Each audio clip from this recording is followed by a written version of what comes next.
ये यथा मां प्रपद्यन्ते तांस्तथैव भजाम्यहम् मम वर्तमानुवर्तन्ते मनुष्या पार्थ सर्वशः। सुप्रभात देवियों एवं सज्जनों, कृष्ण संदेश सुधा चैनल के माध्यम से मैं धर्म प्रकाश भदौरिया गीता विश्लेषक गीता की ज्ञान गंगा में अवगाहन हेतु उपस्थित एवं मधुसूदन भगवान कृष्ण के चरणों में अगाध निष्ठा रखने वाले आप सभी प्रबुद्ध एवं विद्वान श्रोताओं का हार्दिक अभिनंदन एवं कोटि कोटि वंदन करता हूँ। पिछले वीडियो में हमने श्रीमद् भगवद गीता के अंतर्गत 7वें अध्याय के श्लोक संख्या 7 का विश्लेषण किया था, जिसमें आप लोगों ने सुना था कि मधुसूदन भगवान कृष्ण अपने प्रिय सखा अर्जुन को बता रहे थे कि हे धनंजय, मुझसे बढ़कर इस संसार का कोई किंचित मात्र भी दूसरा कारण नहीं है। जिस प्रकार से सूत की मड़ियां सूत के धागे में पिरोई हुई होती हैं, उसी प्रकार यह संपूर्ण जगत मुझसे ओतप्रोत है। इसी श्रृंखला के अंतर्गत 8वें श्लोक में मधुसूदन भगवान कृष्ण क्या बताते हैं, उसे आप लोग बड़े ध्यान से सुनेंगे। विषय बहुत ही ज्ञानप्रद है। हमें विश्वास है कि आपको बेहद आनंद आएगा। तो पूर्व की तरह सर्वप्रथम इस श्लोक का श्रवण पान करते हैं, तत्पश्चात मेरे द्वारा किए जाने वाले विश्लेषण का आनंद लेंगे। तो सुनते हैं 8वां श्लोक। कि रसोऽहमप्सु कौन्तेयो प्रभास्मि शशि सूर्ययोः प्रणवः सर्ववेदेषु शब्दः खे पौरुषं नृषु। मधुसूदन भगवान कृष्ण अर्जुन को कह रहे हैं कि हे कुंती पुत्र, मैं जल में रस हूं और चंद्रमा और सूर्य में प्रभा हूं और समस्त वेदों में प्रणव यानी ओंकार हूं और आकाश में शब्द यानी ध्वनि हूं और पुरुषों का पुरुषत्व हूं। ध्यान देंगे विश्लेषण पर। मधुसूदन भगवान कृष्ण कहते हैं कि जल में मैं रस हूं। रस से अभिप्राय है स्वाद।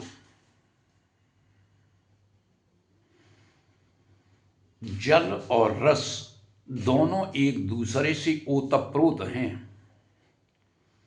इसी प्रकार भगवान कहते हैं कि संपूर्ण सृष्टि में हम व्याप्त हैं। ध्यान देंगे, यदि जल से रस को अलग कर दिया जाए तो फिर जल का जलत्व समाप्त हो जाएगा, फिर जल का कोई औचित्य नहीं रहता।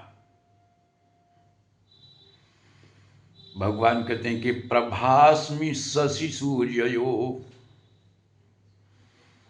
चंद्रमा और सूर्य में मैं प्रभा हूं। यहां पर विशेष रूप से आप लोग ध्यान देंगे कि चंद्रमा और सूर्य में जो प्रकाशित होने वाली विलक्षण शक्ति विद्यमान है, उसे प्रभा कहते हैं और प्रभा मेरा ही स्वरूप है।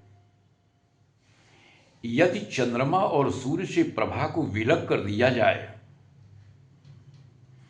तो दोनों निस्तत्व हो जाएंगे, दोनों निस्तेज हो जाएंगे, फिर उनका कोई औचित्य नहीं रहेगा। आगे कहते हैं भगवान कि प्रणवः सर्व वेदेषु, समस्त वेदों में मैं प्रणव यानी ओंकार, ओम। ओम क्या है? भगवान 8वें अध्याय में बताएंगे कि ओमित्येकाक्षरम ब्रह्म। ओम क्या है? ब्रह्माक्षर, ब्रह्म है। हालांकि 15वें अध्याय के 15वें श्लोक में भी भगवान कहते हैं कि वेदों में क्या है और वेद के माध्यम से क्या हम जान सकते हैं। तो भगवान कहते हैं कि वेदैश्च सर्वै अहमेव वेद्या वेदांत कृत वेद विद एव चाहम।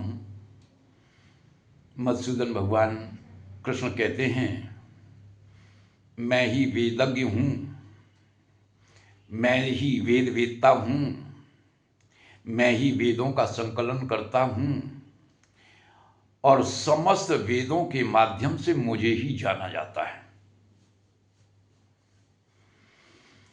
तो यहां पर भगवान क्या कहते हैं कि प्रणवः सर्व वेदेषु। आगे कहते हैं कि शब्दाख्ये पौरुषम नृषु।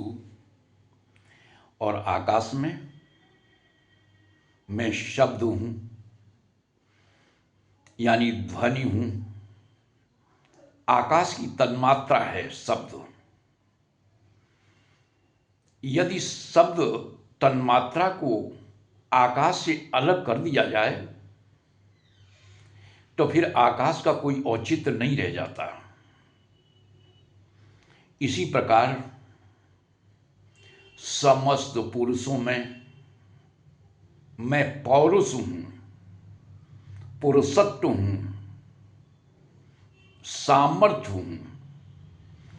यदि पुरुष से पुरुषत्व हट जाए तो फिर पुरुष का कोई औचित्य ही नहीं रह जाता। तो आज की ज्ञान चर्चा में बस इतना ही। आज की ज्ञान चर्चा में यदि सचमुच आप लोगों को आनंद की अनुभूति हुई हो तो हम आप सभी लोगों से अपेक्षा रखते हैं कि वीडियो को ज़्यादा से ज़्यादा लाइक करें, शेयर करें, अपनी आख्या दें। और यदि आप नए हैं तो हमारे चैनल कृष्ण संदेश सुधा को सब्सक्राइब करने में किसी भी तरह का संकोच ना करें। जय श्री कृष्ण।